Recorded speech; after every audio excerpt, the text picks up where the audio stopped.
Shri Sanjay Kumar sir सहित हमारे SPD sir, Sanjay sir और सभी डायरेक्टर सहित मीडिया बंधुओं को स्वागत करते हुए आज मैं यह बताना जा रहा हूं कि हमारा ई-संबंधन का लॉन्चिंग माननीय मंत्री जी के कर कमलों द्वारा होगा, जिसमें RT right to education act के तहत 1 से लेकर 8 क्लास की सभी स्कूल की स्वीकृति की जाती है। आप सब जानते हैं कि बहुत सारे स्कूल अभी भी उसे स्वीकृति नहीं मिल पाती है, टाइम बाउंड होता है। ट्रांसपेरेंट मैनर में और हर एक चीज को बहुत ही अच्छे से स्मूथली करने के लिए यह वेबसाइट बनाई गई है, जिसमें कि जब भी स्कूल अपना एप्लीकेशन डालने के साथ ही उसको एसएमएस जाएगा, जब डीओ के पास जाएगा, फिर पीओ के पास जाएगा, तो फिर एसएमएस जाएगा, यानी हर स्टेज पे एसएमएस भी जाएगा और उसमें जितने भी फोटोग्राफ्स वगैरह अपलोड किए जाएंगे वो जियो टैग है, तो कोई भी क्वेरी भी नहीं कर सकता कि यहाँ पे स्कूल प्रांगण नहीं है या बिल्डिंग प्रॉपर नहीं है। तो आरटी एक्ट 2009 और 2011 बिहार सरकार की है, उसके अंतर्गत इसमें पूरी व्यवस्था की गई है। साथ ही सीबीएसई और आईसीएसई के एफिलिएशन के लिए जो एनओसी होती है वो शिक्षा विभाग के द्वारा दी जाती है, जिसमें कि एनओसी के लिए जरूरी जो कागजात होते हैं जिला लेवल पे पीएचडी, फायर, बिल्डिंग सभी के एनओसी को इसमें अपलोड करते हुए आवेदन करेंगे तो समय सर वो भी डिस्पोजल जो है हो पाएगा। और ये पोर्टल के निर्माण में हमारे एसीएस सर, संजय सर का बहुत कंटिन्यू जो है, इसी हॉल में उन्होंने 2 बार मीटिंग करके पूरे पोर्टल को अच्छे से देखा था। उनके मार्गदर्शन में पूरी तैयार की गई है और शिक्षा मंत्री जी का भी हमारे कंटिन्यू हमें समर्थन और सहयोग मिलता रहा, जिसके चलते आज हम लोग यह इस संबंधन को लॉन्च करने जा रहे हैं। तो मैं अनुरोध करना चाहूंगा एसीएस सर को कि वो इस बारे में कुछ बताएं। रंजीत, माननीय मंत्री शिक्षा और हमारे शिक्षा परिवार के सभी पदाधिकारीगण, मीडिया के साथियों, अभी निदेशक प्राथमिक शिक्षा ने आपको इस ई-संबंधन के बारे में बताया। राइट टू एजुकेशन एक्ट के तहत जो भी विद्यालय राज्य में निजी चलाए जाते हैं उनको प्रस्वीकृति प्राप्त करना है और प्रस्वीकृति जब प्राप्त हो जाएगी तो हमें ये जानकारी मिल जाएगी कि उनके पास किस प्रकार की इंफ्रास्ट्रक्चर है और कितने बच्चे उनके पास पढ़ रहे हैं। आज के दिन में हम जो बीपी के तहत यूडाइस है उसके तहत इन आंकड़ों को हम कैप्चर करते हैं कि हमारे सरकारी और विद्यालयों में कितने बच्चे पढ़ रहे हैं क्लास पर, लेकिन अभी भी मैं कह रहा हूँ कि कंप्लीट नहीं है और 100% जो विद्यालय है उनको प्रस्वीकृति भी प्राप्त नहीं है। इसकी एक वजह है कि बहुत लोग अप्लाई भी नहीं करते हैं, जो अप्लाई करते हैं उसमें यदि प्रस्वीकृति देने में विलम्ब होता है तो भी परेशानी होती है और राज्य के स्तर पर, निदेशालय के स्तर पर अनुश्रवण भी नहीं हो पाता है, क्योंकि हमें नहीं पता रहता है कि कितने प्रक्रिया के अंतर्गत है। उसके पश्चात जब आपको परमिशन मिलता है तो उस 3 वर्ष के बाद वो रिन्यूअल के लिए भी आता है। तो ये सारी चीजों को यदि ऑनलाइन कर दिया जाएगा तो यहाँ बैठ करके भी निदेशालय के स्तर पर, विभाग के स्तर पर भी हम लोग देख पाएंगे कि कितनों ने अप्लाई किया है, कितने के एप्लीकेशंस पेंडिंग पड़े हुए हैं, कहाँ पर पेंडिंग पड़े हुए हैं, ये सारी व्यवस्था इसके तहत है। दूसरी बात ये भी है कि प्रॉब्लम है नहीं, हमेशा तुम्हारा ही प्रॉब्लम ऑन एंड ऑफ होता है। तो इस बात से भी आप वाकिफ हैं कि सभी निजी विद्यालयों में 20% जो बच्चे हैं वो जो वैसे कमजोर वर्ग से आते हैं उनको एडमिट करना है और उसके लिए राज्य सरकार उन पैसों की प्रतिपूर्ति उन विद्यालयों को करती है। तो ये व्यवस्था लागू हो जाने से सभी विद्यालयों में जो बच्चे पढ़ रहे हैं वो अपने प्रतिपूर्ति के लिए ऑनलाइन एप्लीकेशन देंगे, ताकि ये पता चल जाएगा, तो हमें यहाँ से पता चलेगा कि किस विद्यालय में 20% के तहत कौन कौन से बच्चे हैं, उनका क्या डिटेल्स है, उनके पेरेंट्स का क्या नाम है। तो वो उसके लिए ऑनलाइन अप्लाई करेंगे तो हम ऑनलाइन स्वीकृति देते हुए डीबीटी से वो राशि भेज पाएंगे। तो इससे पूरी की पूरी पारदर्शिता आएगी। जो CBSE और ICSE बोर्ड के लिए एप्लीकेशन के लिए भी लोग हमारे यहाँ एप्लीकेशन देते हैं, हम उसकी जांच कराते हैं, वो सारी की सारी व्यवस्था को ऑनलाइन कर देने से ये सिस्टम सुगम हो जाएगा, पारदर्शी हो जाएगा और हमारे पास इसके बेहतर परिणाम देखने को मिलेंगे। शिक्षा विभाग में लगातार हम लोगों की कोशिश रही है कि हम इस डिजिटल टेक्नोलॉजी को जितना ज़्यादा लेवरेज कर सकें, और माननीय मंत्री जी का भी हमें हमेशा निर्देश रहता है कि जिस प्रक्रिया को इस व्यवस्था के तहत डिजिटल टेक्नोलॉजी के तहत लाया जा सकता है, उनका निर्देश है कि वैसी सारी प्रक्रियाओं को आइडेंटिफाई करके ले आया जाए। तो ये आज इसे हम लॉन्च करा रहे हैं।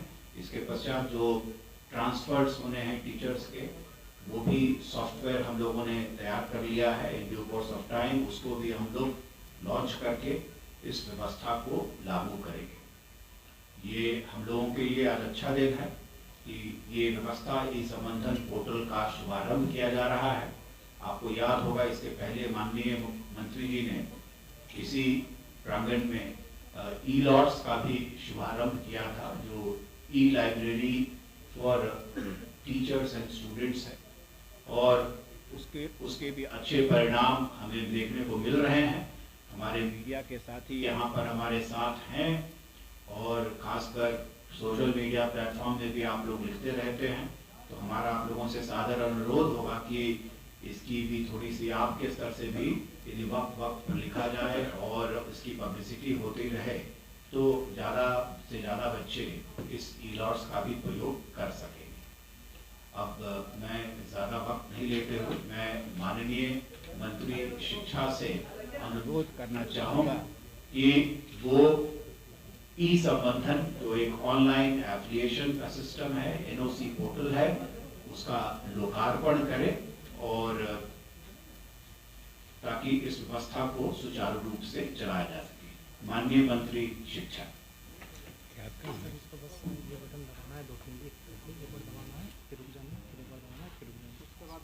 इसी को ना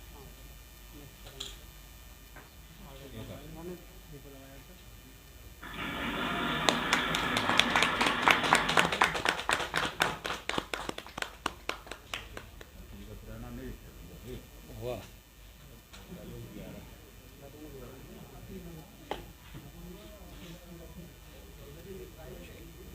हो गया आगे भी। ये एजुकेशन डिपार्टमेंट के वेबसाइट पे आ गया है, यहाँ पर सर ये लिंक आ गया है। इसको एजुकेशन शिक्षा विभाग के वेबसाइट पर आगे जाने पे नीचे में इम्पोर्टेंट लिंक्स के अंतर्गत ई-संबंधन का हमने एक लिंक क्रिएट कर दिया है, जिसे आप दूसरे नंबर पे देख सकते हैं यहाँ पर। तो इस ई-संबंधन लिंक को क्लिक करने पे आपको एक दूसरे पेज पर रिडायरेक्ट होगा, जो कि हमारा यहाँ पर है। ई-संबंधन पोर्टल आ जाएगा, उसमें 3 ऑप्शन आएगा आपको, RT एजुकेशन, CBSE NOC और ICSE। तो इसी के अंतर्गत हमारा अभी फिलहाल सारा काम अभी हो रहा है। धन्यवाद सबको। ले लीजिए उसको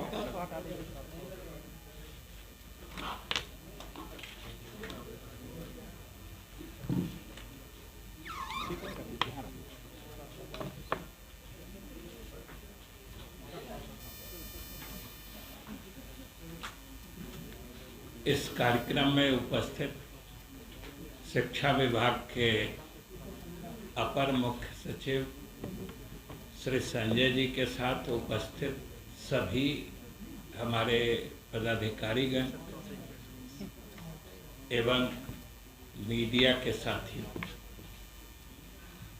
आप सब वाकिफ हो चुके हैं कि आज हम लोग विभाग की तरफ से एक बहुत ही महत्वपूर्ण पोर्टल ई-संबंधन की शुरुआत हम लोगों ने की है। आज हम लोगों ने लॉन्च किया है, और ये आज से लोगों के बीच उपयोग के लिए उपलब्ध रहेगा। इसके परिप्रेक्ष्य के बारे में हमारे निदेशक रंजीत जी ने और उसको विस्तार से अपर मुख्य सचिव महोदय ने आपको बताया है, इसकी उपयोगिता, इसका उद्देश्य, इसका ध्येय, सबकी जानकारी आपको दी गई है और उससे आपको जरूर इस बात का अंदाजा हुआ होगा कि ये कितना महत्वपूर्ण और उपयोगी पोर्टल है। आप सब जानते हैं कि केंद्र सरकार से लेके राज्य सरकार का फैसला है जो मुफ्त और अनिवार्य शिक्षा के तहत, जैसा कि बताया गया कि हम लोग स्कूलों का, जो सरकारी स्कूल हैं वो तो अपनी जगह है ही, लेकिन जो प्राइवेट स्कूल्स हैं, जो सरकार से बाहर के लोग शिक्षा के क्षेत्र में काम करने वाले हैं, वो विद्यालय खोलते हैं, चाहे प्राइमरी हो, सेकेंडरी हो, इनका निबंधन भी अनिवार्य बनाया गया है। और जो भारत सरकार में जो राइट टू एजुकेशन 2009 बना और उसी के कॉरेस्पॉन्डिंग बिहार में भी अधिनियम शिक्षा से संबंधित, अनिवार्य शिक्षा से संबंधित या शिक्षा के अधिकार से संबंधित जो अधिनियम बना वो 2011 में बना। उसके बाद से एक तरह से जितने भी निजी विद्यालय भी चल रहे हैं उनका संबंधन अनिवार्य कर दिया गया। और आप सब समझते हैं कि यह आवश्यक भी था। इसलिए आवश्यक था कि कितने विद्यालय चल रहे हैं, उसमें कितने छात्र पढ़ रहे हैं, ये सरकार को जानकारी होनी चाहिए। तभी तो शिक्षा में क्या प्रसार हो रहा है, शिक्षा किस तरीके से आम लोगों तक या गांव के दूर दराज इलाके तक भी पहुंच रही है, उसका एक फील, एक एहसास सरकार को होना चाहिए। और इसलिए खास तौर से जब जो शुरुआती क्लास होते हैं, पहली से 8वीं तक, जैसा कि आपको हमारे निदेशक प्राथमिक शिक्षा ने बताया कि जिसके लिए मुफ्त और अनिवार्य ये दोनों चीज़ें आवश्यक हो गई हैं कि हम शिक्षा हर हाल में हर बच्चे को देना चाहते हैं। तो इसलिए जो निजी क्षेत्र में भी जो लोग काम कर रहे हैं, विद्यालय चला रहे हैं, शिक्षा प्रेमी लोग, उनका जो काम हो रहा है उसको भी हम लोग पूरे तौर पर सरकार के संज्ञान में या सरकारी आंकड़ों में सन्निहित करना चाहते हैं, ये फैसला हुआ है। तो इसका तरीका पहले से चला आ रहा था कि लोग अप्लाई करते थे, आवेदन डालते थे, जो मिनिमम रिक्वायरमेंट है, जो चीज़ें उनके पास होनी चाहिए थी संबंधन के लिए, उसकी विभाग जांच करता था और उसके बाद उनको संबंधन दिया जाता था। इस प्रक्रिया में देर भी लगती थी। कभी कभी हमारे विद्यालय प्रबंधन को शिकायत भी हो जाती थी कि काफ़ी देर लग रहा है, कभी उनको लग रहा था कि हम परेशान हो जाते हैं। इसलिए ये प्रक्रिया प्रारंभ की गई है कि डिजिटल टेक्नोलॉजी का उपयोग करते हुए ये पोर्टल का प्रारंभ हम लोगों ने किया है। आप खुद समझ सकते हैं इससे पूरी प्रक्रिया कितनी आसान हो जाएगी कि वो सारी चीज़ें इस पोर्टल पर अपलोड कर देंगे, वो सब ऑन रिकॉर्ड रहेगी, जो उन्होंने कब आवेदन किया है, जो जो उसके पैरामीटर्स हैं, उसके हिसाब से वो उनके यहाँ क्या चीज़ें उपलब्ध हैं, इन सारी चीज़ों की जानकारी उनको देनी होगी और इससे पूरी व्यवस्था पारदर्शी हो जाएगी। तो आज जब हम इसकी शुरुआत कर रहे हैं, इसको लॉन्च कर रहे हैं, तो एक नई प्रणाली की शुरुआत हो रही है। और ख़ास तौर से हम आप लोगों के माध्यम से, मीडिया के माध्यम से जो इस क्षेत्र में काम करने वाले लोग हैं, हम उनसे भी अपील करना चाहते हैं कि वे न सिर्फ इस पोर्टल का उपयोग करें, बल्कि इस पोर्टल के साथ साथ सरकार के वेबसाइट पर, शिक्षा विभाग के वेबसाइट पर या इस पोर्टल पर भी जो चीज़ें रिक्वायर्ड हैं, जिन जिन चीज़ों की आवश्यकता है या जिन जिन चीज़ों का होना अनिवार्य है तभी आपको संबंधन मिलेगा, उन चीज़ों को भी देख लें। क्योंकि अगर पोर्टल पर सिर्फ अपलोड कर दिए और जो रिक्वायरमेंट है उसमें आपकी कमी है और कमी रह गई तो फिर आपको संबंधन नहीं मिल पाएगा, फिर आपको कम्युनिकेशन जाएगा। जो आपने जो अपलोड किया है उसमें ये चीज़ नहीं है, इतना होना चाहिए, इतना क्लासरूम होना चाहिए, इतने बच्चे होने चाहिए या इतनी जगह होनी चाहिए।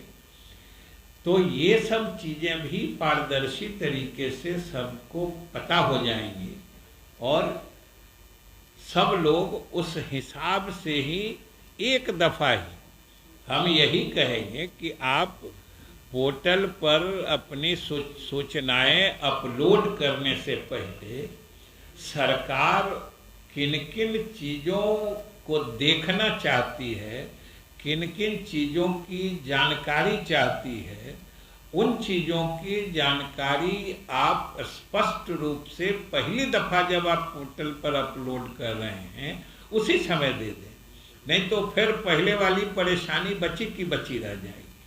और उसके बाद अगर जिन चीज़ों को हमने घोषित करके रखा है कि ये चीज़ें आवश्यक हैं, अगर वो चीज़ें आपके यहाँ उपलब्ध हैं इसके प्रमाण पत्र के साथ या इसको प्रमाणित करते हुए अगर आपने इस पोर्टल पर अपलोड कर दिया है, फिर हमारे विभाग की जिम्मेवारी है, फिर हम लोग देखेंगे कि वो काम समय से उनके संबंधन का काम का निष्पादन हो जाए। क्योंकि अगर सभी चीज़ों की आवश्यकता जिनकी है और वो पूरी हैं, तब तो उसमें किसी कारण से विलंब नहीं होना चाहिए। अगर उसमें भी विलंब हुआ, चाहे अगर आप पोर्टल पर अपलोड कर रहे हैं और चीज़ें कम हैं या जितनी चाहिए उतनी नहीं है, या फिर सरकार के स्तर पर देरी हो, किसी स्तर पर दोनों में से किसी तरफ अगर गड़बड़ी होगी तो फिर इस पोर्टल का जो अधिकतम लाभ पूरी व्यवस्था या पूरे सिस्टम को होना चाहिए वो उसमें कमी रह जाएगी। इसलिए हम दोनों तरफ के लोगों से अनुरोध करेंगे कि भाई आप जब अपलोड करिए तो सब चीज़ पूरा करके करिए और हमारे अधिकारी निश्चित रूप से उसका समय निष्पादन कर देंगे। और ये तो पूरा जैसे एलिमेंट्री लेवल पर आप जो करेंगे उसके लिए ये साइट है, फिर जैसा कि बताया गया सेकेंडरी लेवल पर देखिएगा कि इसमें केवल सीबीएसई या आईसीएसई जो नेशनल लेवल पे राष्ट्रीय स्तर पर बोर्ड है उसके लिए एनओसी देने के लिए इसमें पोर्टल पर प्रोविजन किया गया है। क्योंकि अगर आपको बिहार बोर्ड से करना है, अगर माध्यमिक विद्यालय निजी क्षेत्र में है और बिहार बोर्ड का कोर्स और सिलेबस वो चला रहे हैं या चलाना चाहते हैं, इसके लिए संबंधन चाहते हैं, तो उसके लिए बिहार विद्यालय परीक्षा समिति का उनका पोर्टल ऑलरेडी अवेलेबल है, उस पर डाल के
पर है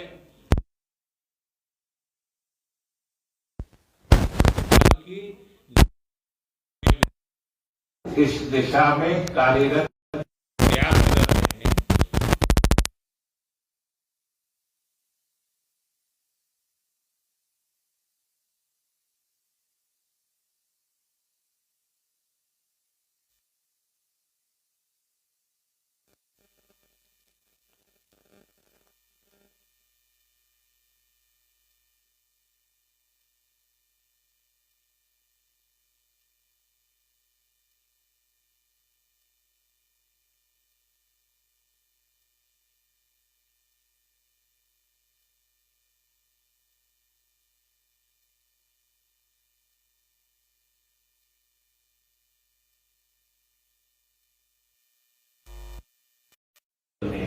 चीजों की समीक्षा करने में कि जो भी चीजें होगी उसको तुरंत देख के तुरंत निर्णय लिया जा सकेगा और पारदर्शी तरीके से जब निर्णय लेने होती है तो निश्चित रूप से उस दिशा में प्रगति सराहनीय होती है।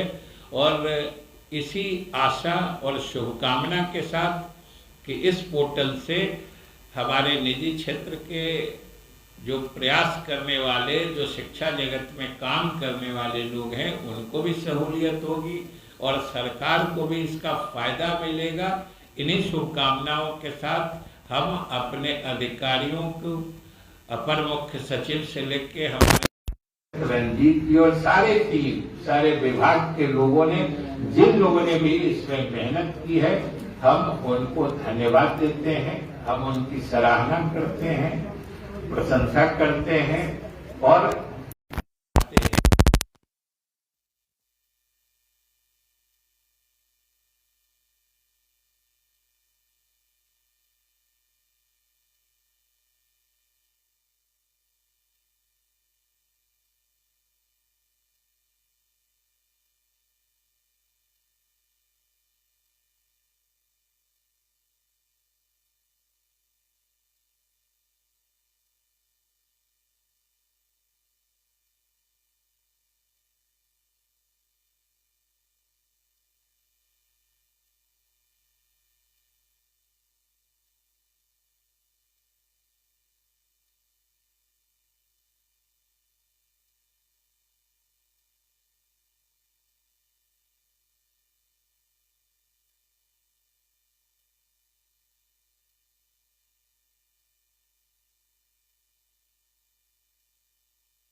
उच्च अधिकारियों की कमेटी होती है और फिर माननीय मुख्यमंत्री जी की अध्यक्षता में बैठक होती है। मुख्य रूप से उसी में निर्णय लिया जाता है। उस समय तक जब बैठक होती है, उस समय तक की कोरोना की स्थिति की समीक्षा करते हैं। तो आज तो हम लोग 22 तारीख की बात कर रहे हैं, 6 तारीख तक है, उसके पहले बैठक होगी। लेकिन हम विभाग की तरफ से आप लोगों के माध्यम से बिहार के लोगों को कहना चाहते हैं कि सरकार भी और विशेष रूप से शिक्षा विभाग, हमारी पूरी मंशा है कि विद्यालय खुलने चाहिए।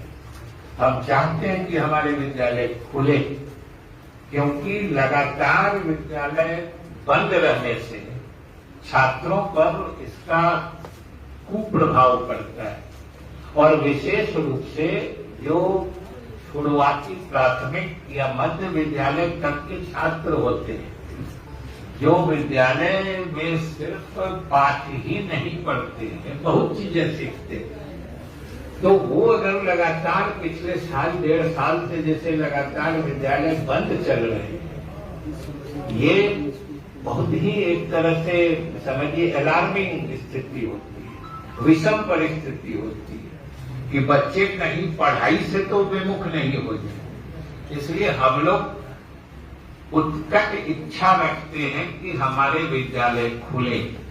वहीं लेकिन आपने देखा है कि हम लोग विद्यालय खोल के बच्चों को शिक्षा देना चाहते हैं, लेकिन उनके स्वास्थ्य या उनकी जिंदगी को जोखिम में डालकर तो शिक्षा देने की बात नहीं सोची जा सकती है।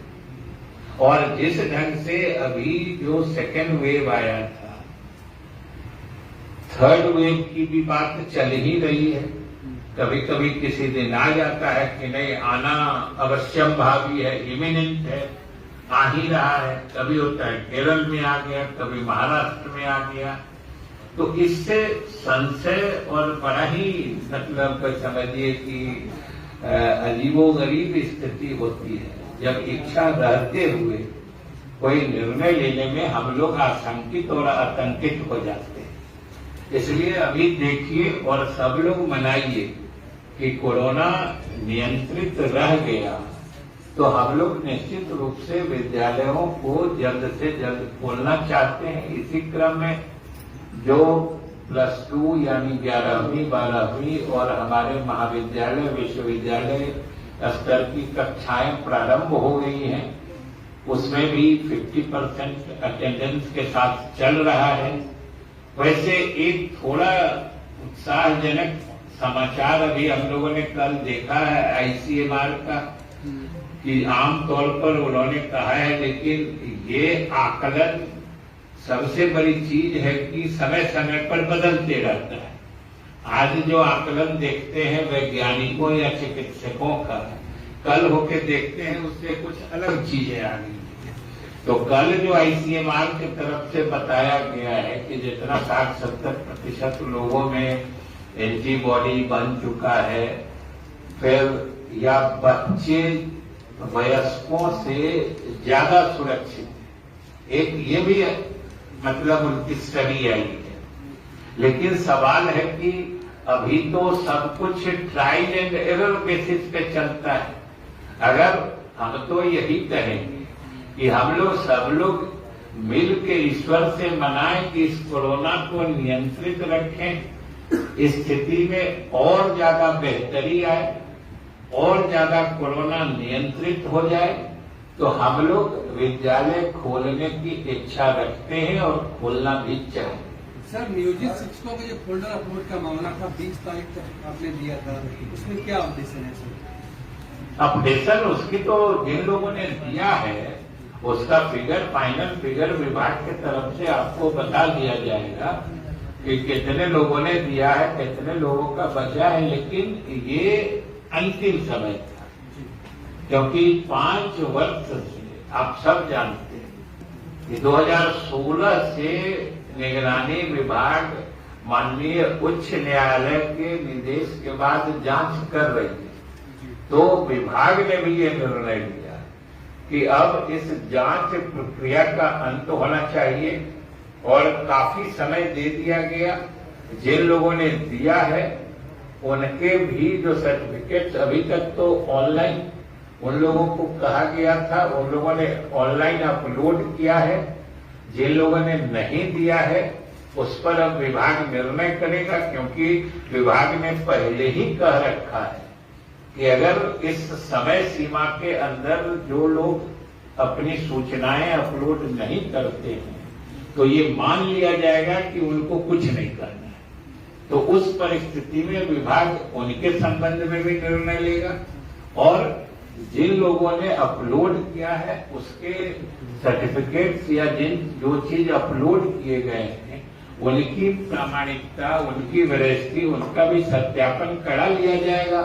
हम लोग विभाग का सीधा मत है कि जो सही है, जिनके प्रमाण पत्र सही हैं और उसी प्रमाण पत्र के आधार पर जो प्रमाण पत्र उन्होंने अपलोड किया है, क्योंकि दो बातें, दोनों बात साफ समझने हैं कि एक तो है कि उनसे प्रमाण पत्र मांगा गया, उन्होंने प्रमाण पत्र की कॉपी अपलोड कर दी है, तो एक रिक्वायरमेंट तो पूरा हो गया।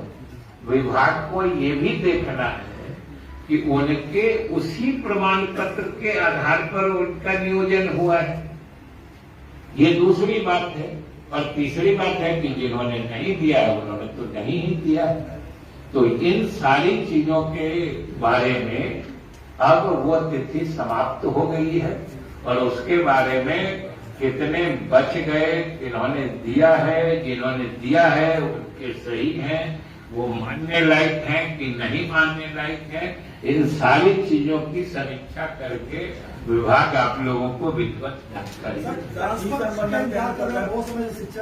शिक्षक उस पर कब तक होगा, उसमें बहुत विसंगतियां हैं, तो उनको दूर करने की कोशिश। बिल्कुल विसंगति जहां भी है और जिन लोगों के द्वारा विसंगति पॉइंट आउट किया जाएगा, बताया जाएगा, विसंगति को संगति में हम लोग बिल्कुल बदलना चाहते हैं। चाहे विसंगति हो या असंगति हो, हम लोग उनको संगत बनाना चाहते हैं। विभाग का रुख और विभाग का फैसला यही है, लेकिन आवश्यक सूचनाएं हमें मिलनी चाहिए। जहां तक स्थानांतरण की बात है, अभी आपको अपर मुख्य सचिव महोदय ने बताया है कि उसको भी हम लोग पारदर्शी तरीके से करना चाहते हैं, क्योंकि पारदर्शी तरीका नहीं होने से बहुत तरह की शिकायतें आने लगती है और फिर एक बार स्थानांतरण करिए और फिर लगातार शिकायतों की झड़ी लग जाती है। तो इसलिए उसको भी पारदर्शी बनाने के लिए, जैसा कि आपको हमारे अपर मुख्य सचिव महोदय ने बताया है कि उसकी भी ऑनलाइन प्रणाली सॉफ्टवेयर डेवलप हो चुका है। हम लोग उस पर आमंत्रित करेंगे और बिल्कुल पारदर्शी तरीके से हम लोग ट्रांसफर यानी स्थानांतरण करना चाहते हैं, क्योंकि सरकार या हमारा शिक्षा विभाग की सोच है कि हमारे शिक्षकों को सही सहूलियत मिलनी चाहिए।